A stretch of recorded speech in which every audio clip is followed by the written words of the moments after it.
Est-ce que tu es touché par le waswas? Est-ce que tu as l'impression de ne jamais faire les ablutions correctement? Est-ce que tu doutes souvent de la propreté de tes vêtements? Est-ce que tu te retrouves à refaire la prière de nombreuses fois? Est-ce que les adorations sont devenues un immense poids dans ton quotidien? Est-ce que ta situation est tellement grave que tu as arrêté de faire la prière? Alors écoute, le cheikh Fersan ibn Jalaz, diplômé de l'université islamique de Médine, a été questionné au sujet d'un frère qui a constamment des doutes concernant les impuretés. Le cheikh a répondu à la question en faisant un audio sur WhatsApp alors qu'il était en chemin en voiture. Sa réponse contient tellement de bienfaits qu'on a jugé utile d'en faire une vidéo qui soit accessible à tous. قال لله ولكتابه ولرسوله ولأئمة المسلمين وعامتهم بسم الله الرحمن الرحيم والحمد لله رب العالمين وصلى الله على نبينا محمد وبعد. Premièrement, ce qu'il faut savoir, Allah subhanahu wa ta'ala, il agit par sagesse. Toute chose il a prédestiné, il agit par sagesse. Et il dit subhanahu wa ta'ala, la yukallifu Allahu nafsan illa wus'aha. Allah ne cherche pas une âme plus que ce qu'elle peut supporter. Ou une âme n'est pas chargée plus que ce qu'elle peut supporter. Ça veut dire quoi? Que quand Allah il éprouve un serviteur, il l'éprouve avec juste mesure et pas au-dessus de ses capacités. Toute épreuve qui vient au serviteur, eh bien, premièrement, c'est par sagesse qu'elle vient. Et deuxièmement, Allah subhanahu wa ta'ala savait qu'il pouvait supporter cette épreuve-là. Et c'est la raison pour laquelle il l'a éprouvé. Car dans le cas où le serviteur n'a pas pu la supporter, Allah subhanahu wa ta'ala ne l'aurait pas chargé. Parmi les différentes épreuves qui existent, c'est le wasawis, ou qu'on appelle communément le waswas. Waswas, c'est un mot en langue arabe qui est doublé. Et à chaque fois qu'un mot il est doublé en arabe, ça sous-entend quoi? Ça sous-entend la multiplication des choses. Comme en arabe, on appelle tremblement de terre zalzala. Donc c'est zalzal. Le mot zalzal, il est doublé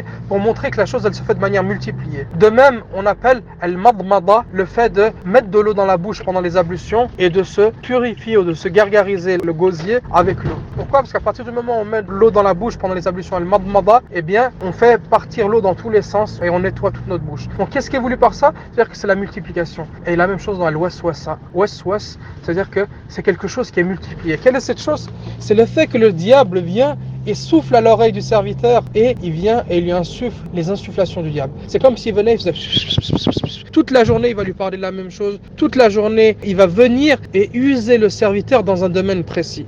Certains, c'est dans la croyance. Certains, c'est lié aux ablutions. Certains, c'est des tocs ou des tics. Certains, c'est des gens qui sont accros ou maniaques sur l'hygiène. Certains, malheureusement, c'est tout ça. Mais de manière générale, toute cette chose-là ne sort pas du cadre de ce qu'Allah il a fait au serviteur et de ce que le serviteur peut supporter. Ça, c'était une sorte de mini-introduction. Secondement, le prophète Mohammed sallallahu alayhi wa sallam nous dit: Allah n'a pas fait descendre une maladie, si ce n'est qu'il a fait descendre avec elle son remède. Donc toute maladie, sans exception, a un remède. Toute maladie, sans exception, a un remède. Et les waswasa ont un remède aussi. Les waswasa ont un remède. Allah dit: Ala bi dhikrillahi tatma'inna al-qulub. N'est-ce pas par le rappel d'Allah que les cœurs s'apaisent? Donc premièrement, pour venir apaiser les cœurs, eh bien c'est le rappel d'Allah. Également, il y a ad-du'a, al-ilja'u ila Allah, le fait de revenir constamment à Allah, et l'ilhah ila Allah, le fait de multiplier les invocations, c'est parmi les choses les plus méritoires. Et également parmi ces choses-là, husnu dhann billah, la bonne opinion d'Allah subhanahu wa ta'ala. Le fait de, en tout temps et en toute situation, penser du bien d'Allah. Même si on estime que ce qui nous arrive est lourd, même si on estime que c'est difficilement supportable, eh bien quand on sait qu'Allah subhanahu wa ta'ala, et plus il aime un serviteur, plus il l'éprouve, eh bien on a une bonne opinion de lui. Maintenant, ça c'était la première étape. La deuxième étape, elle concerne le fait de connaître certaines règles. Quand il s'agit des waswas qui sont liés à la pureté ou qui sont liés aux intentions par rapport aux actes, connaître certaines règles. Les waswas, elles sont de différentes catégories. Certaines qui nécessitent d'être vaincues seules, certaines qui nécessitent d'être vaincues avec un allié, et certaines qui font tomber certaines règles islamiques, et je vais les expliquer chacune d'entre elles, Inch'Allah, pas forcément dans les détails, mais les expliquer. Et que le but du serviteur ne devient plus les actes en eux-mêmes, mais devient le fait de se sortir de la noyade des waswas. Où est-ce que je veux en venir? Tout simplement, quelqu'un qui a des waswas normal, on va dire standard, eh bien il cherche protection auprès d'Allah. A'udhu billahi minash shaitanir rajim, et il avance. C'est quelqu'un qui a des waswas qui sont un peu plus poussés, eh bien il essaie de trouver dans les actes d'adoration ou autres, par exemple dans les ablutions, s'il ne sait pas est-ce que j'ai fait 3, est-ce que j'ai fait 4, est-ce que j'ai fait 4 rakats ou 5 rakats, il essaie d'abord seul, et s'il n'y arrive pas, il se fait aider par quelqu'un. C'est-à-dire que ça dépend à quel niveau atteint les waswas. Mais si ce sont des waswas qui sont devenues trop importantes, eh bien il a le droit de se faire aider par quelqu'un, en disant: regarde mon frère, je vais faire les ablutions, mais je te délègue la responsabilité de me dire si les ablutions sont bonnes ou pas. C'est toi qui me dis. Peu importe ce que tu me dis, moi je vais faire. Et la personne fait les ablutions, et elle fait normalement, et elle laisse l'autre personne la guider sur le nombre des ablutions qu'il a fait. De même pour la prière. Si tu viens, on va prier en jama'a, et c'est toi qui es imam, il dit à quelqu'un d'autre, et il dit moi je me fie à ce que tu me dis et je m'arrête uniquement à ce que tu as cité. Quel est le but derrière ça? C'est que les waswas, elles ne touchent que la personne elle-même. Et c'est elle qui ne sait plus où on en est avec le shaitan qui vient, qui essaye de la voir. À partir du moment où elle délègue à une personne qui n'a pas ce waswas la responsabilité, c'est un travail qui est dur, mais il faut le faire. C'est comme si quelqu'un te dit, quand on fait une opération ou quelque chose de similaire, c'est notre vie qui est en jeu, mais on la confie à quelqu'un d'autre qui est le médecin ou autre. Là, c'est pareil. Là, en l'occurrence, c'est pareil, dans le sens où c'est notre responsabilité, c'est notre prière, c'est notre jeûne, c'est nos ablutions, mais on la confie à quelqu'un d'autre digne de confiance en disant tu me dis si c'est bon et tu me dis si c'est bon. Donc, dans un deuxième temps, cela. Dans un troisième temps, il faut que la personne, en fonction du degré de waswas, à partir d'un moment où ça dépasse l'entendement, les waswas, le fait de combattre les waswas est plus important que l'acte qu'il va accomplir. En gros, qu'est-ce que je veux dire par là?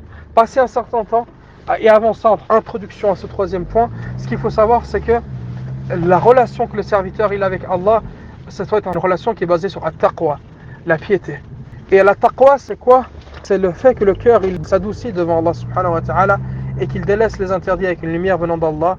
Il met une barrière entre lui et les interdits avec une lumière venant d'Allah. Et également, il adore Allah subhanahu wa ta'ala avec une lumière venant de lui. Mais at-taqwa, c'est également quoi? Il est en équation avec l'amour et l'espoir et la crainte. Donc en relation avec l'amour et l'espoir, il faut que le serviteur il soit dans un équilibre là-dedans. À partir du moment où cet équilibre de ces trois choses, l'amour, la crainte et l'espoir, il est défait, eh bien c'est là où naît le déséquilibre dans les rapports avec Allah et naît un extrême. Et je vais citer chacun de ces extrêmes. Le premier extrême, c'est quand l'espoir il prend le dessus. Et ça, c'est une secte qui a été connue, Al-Murji'a. C'était une secte qui était connue qui disait du moment que tu dis la ilaha illallah, peu importe ce que tu fais, c'est bon pour toi.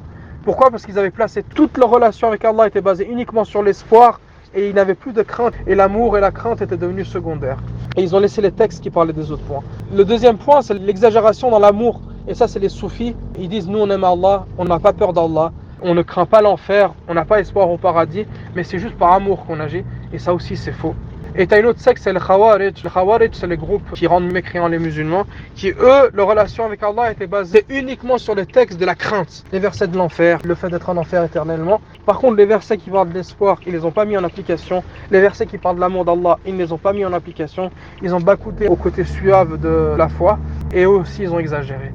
Et le juste milieu, c'est Ahl Sunnah wal Jama'a, qui ont équilibré la crainte, l'espoir et l'amour, et qui sont adonnés à l'adoration d'Allah avec ces trois choses-là.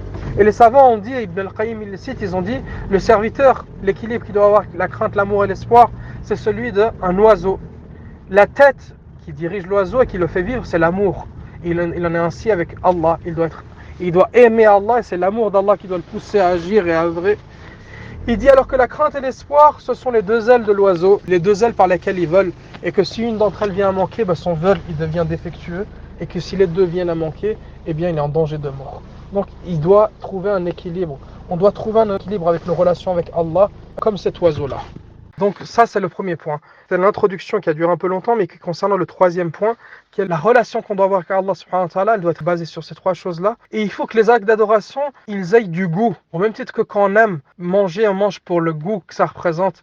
Et rien que l'odeur de la nourriture nous amène à aimer, de même avec l'adoration avec Allah. La relation avec Allah, qu'elle se passe par la lecture du Coran, par la prière, par les ablutions, par le jeûne, par l'istighfar, par le dhikr. À partir du moment où on comprend le goût, rien que l'idée, c'est-à-dire sentir l'odeur de cette chose-là, eh bien ça nous donne envie de goûter à ce plaisir-là. À partir du moment où les relations avec Allah n'ont plus de goût, où il est devenu amer, c'est un danger. Et les wasawis, le shaitan, il rentre comment?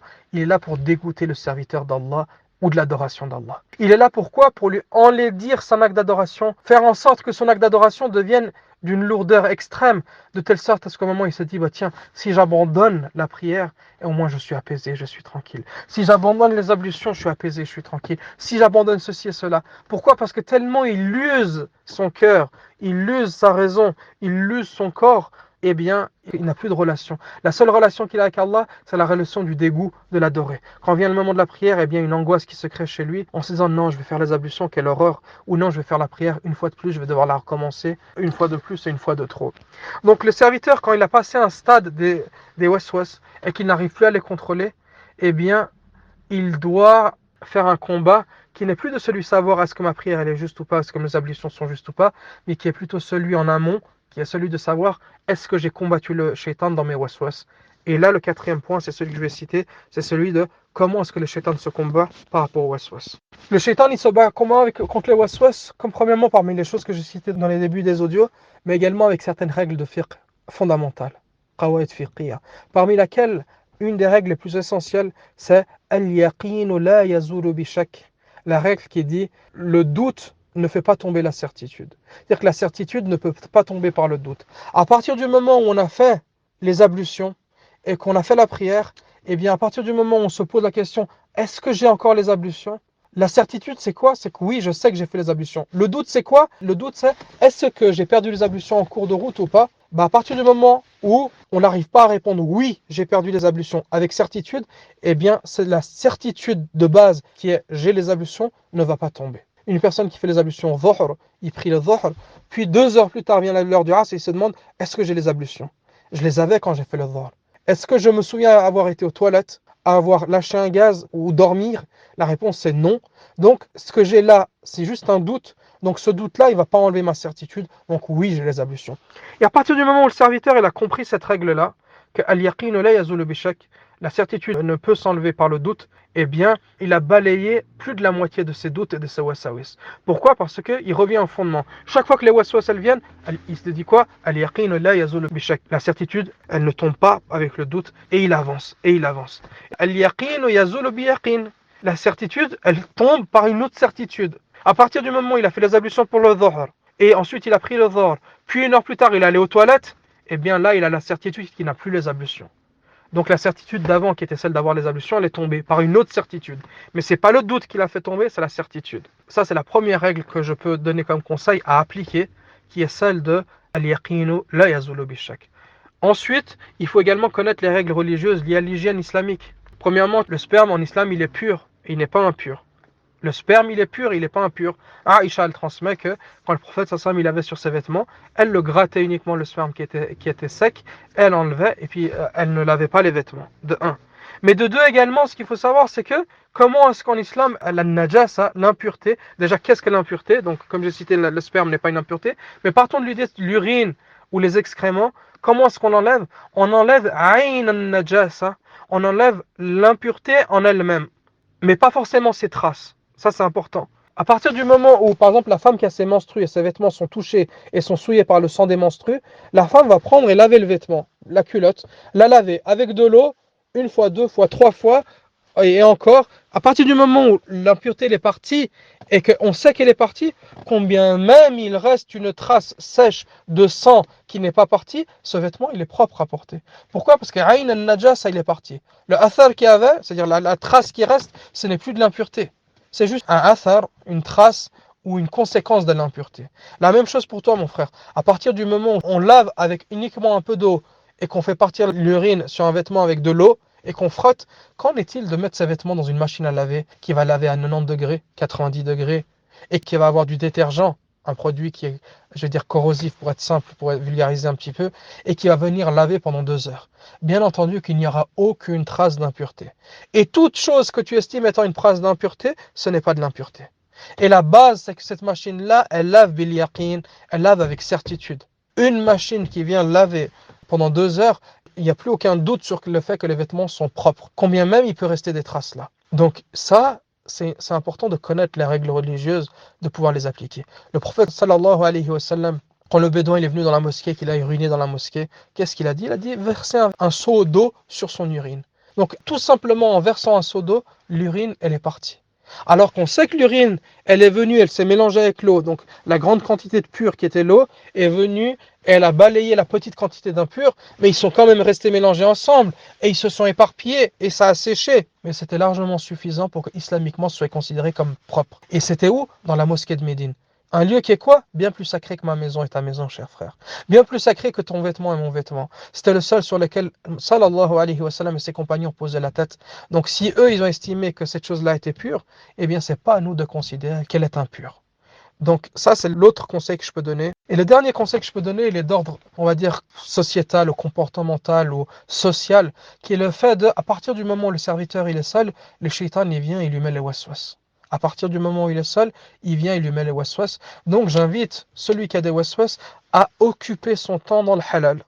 Que ce soit dans les actes d'adoration, comme le fait d'aller à la mosquée, la lecture du Coran, occuper son temps dans le halal. Et si ce n'est pas les actes d'adoration, choisir un sport, faire une activité extrascolaire si tu es étudiant, ou si extra-professionnel si tu travailles, occuper ton temps un maximum. Deuxièmement, l'occuper avec des gens et pas tout seul. Fais des activités sociales dans lesquelles tu es mélangé avec les gens de bien entendu, mais où tu es mélangé. Pourquoi? Parce que plus tu vas occuper ton temps et ton cerveau, moins le shaitan pourra venir et te l'occuper et te pourrir ta vie. Donc ça, c'est le dernier conseil qu'on peut donner dans les grandes lignes. Et j'invite la personne qui va écouter ces audios-là à les garder. Et chaque fois que les waswas elles deviennent un peu trop importantes, à reprendre chacun de ces audios point par point. Comme ça, au moins, il fait une cure de rappel des fondements islamiques et ainsi de suite. Allahu a'lam, tout en demandant à Allah subhanahu wa ta'ala de guérir nos frères et sœurs qui sont malades des wasawis, tout en demandant à Allah subhanahu wa ta'ala de les guérir et de les préserver et de nous préserver nous aussi. Wallahu a'lam wa ahkam wa sallallahu ala nabiyyina Muhammad. Pour le traiter sous 3 angles primordiaux. Le premier d'entre eux, c'est revenir au tawhid et la grandeur d'Allah, qu'Allah n'a nullement besoin de son serviteur. Combien même ta prière ou pas ta prière, il n'a pas besoin, c'est toi qui es dans le besoin. Et cela, il faut que l'adoration, en fait, elle redevienne une ladha, un plaisir, une joie, quelque chose de suave. Parce que ceux qui ont des wasawis liés aux adorations, l'adoration, c'est un calvaire, c'est une souffrance. Pourquoi? Parce que quand la personne, elle met 1 heure, 2 heures pour faire les ablutions et qu'elle rattrape la prière 4 fois, la même prière à chaque fois, mais en fait, le shaitan, il les use avec ça. Donc, premièrement, les lier à Allah Azza wa Jal. Deuxièmement, les lier avec certaines qawaid fiqhiyya qui sont fondamentales, comme le fait qu'Allah il fait ce qu'il veut. La yus'alu amma yaf'al wa hum yus'alun. Et il n'est pas questionné sur ce qu'il fait et ceux qui sont questionnés. Quand les serviteurs ils comprennent la grandeur d'Allah, le premier point, et qu'ils comprennent qu'Allah fait ce qu'il veut et que l'épreuve qui les touche, finalement les touchera point barre, qu'ils le veuillent ou non. Et en fait, ça les ramène quoi? Une humilité et le fait de ne pas avoir une mauvaise opinion d'Allah. Et deuxième règle avec laquelle on peut les lier, c'est la règle qui dit al-yaqinu la yazulu bishak. Le doute ne fait pas tomber la certitude. Dans le sens où, à partir du moment où les gens ils ont la certitude d'avoir les ablutions et qu'ils ont le doute, par exemple, qu'ils ont perdu les ablutions, ce doute-là, il ne prend pas le dessus. Et la troisième chose, bien tout simplement, il y a une part de leur responsabilité qui tombe et les règles religieuses qui s'appliquent aux simples musulmans ne s'appliquent plus de la même manière à eux. Parmi les règles qu'on peut citer, c'est le fait que, par exemple, s'ils doutent, oui, mais je doute, est-ce que j'ai fait 3 fois ou 4 fois? On lui dit, tu prends ce doute-là, tu le jettes à la poubelle et on lui dit, tu avances, tu fais ta prière. Oui, mais j'ai peut-être pas les ablutions. C'est pas grave, fais la prière. Allah, il acceptera. Alors qu'à la base, c'est pas ça la règle. Mais pour eux, elle s'applique comme ça. Parce que le premier combat qu'ils doivent faire, c'est le fait de détruire le shaitan qui a construit une tour dans leur cœur. Et ensuite, les règles de fiqh s'appliqueront à eux par la suite. Également, parmi les règles, c'est le fait qu'ils prennent un compagnon qui vient, et que ce soit pour la prière, ou qui prie ensemble, ou qui fasse les ablutions ensemble, et il dit, c'est plus moi qui décide pour mes ablutions. Moi, je les fais, toi, tu me dis si c'est bon ou pas. Et il prend l'engagement d'écouter son père, son frère, son ami intime, ou sa femme. Il l'écoute, et même si lui, il n'est pas convaincu de la réponse qu'il lui donne son ami, il fait ce qu'il lui dit. Il fait les ablutions. Lui, il se dit, ah non, je les ai pas bien faites. Son ami, il dit, non, tes ablutions sont justes. Si elles sont justes, bien entendu, il dit, non, tes ablutions sont justes. Et avec ça, il avance et il ne s'arrête pas à sa simple pensée. Et la dernière des choses, c'est également le fait de remplir son temps avec beaucoup de choses. Parmi les choses halal, bien entendu, mais beaucoup de choses de telle sorte à pas avoir de temps libre pour que le shaitan puisse jouer avec toi. Faire des activités, du sport, des sorties, la mosquée, tout ça, même si c'est pas forcément une chose religieuse, une chose qu'il aime bien qui est halal, il l'a fait. Et il reste le plus longtemps en contact avec les gens et très peu tout seul, isolé. Comme ça, le shaitan, il a pas de temps pour avoir une emprise sur lui.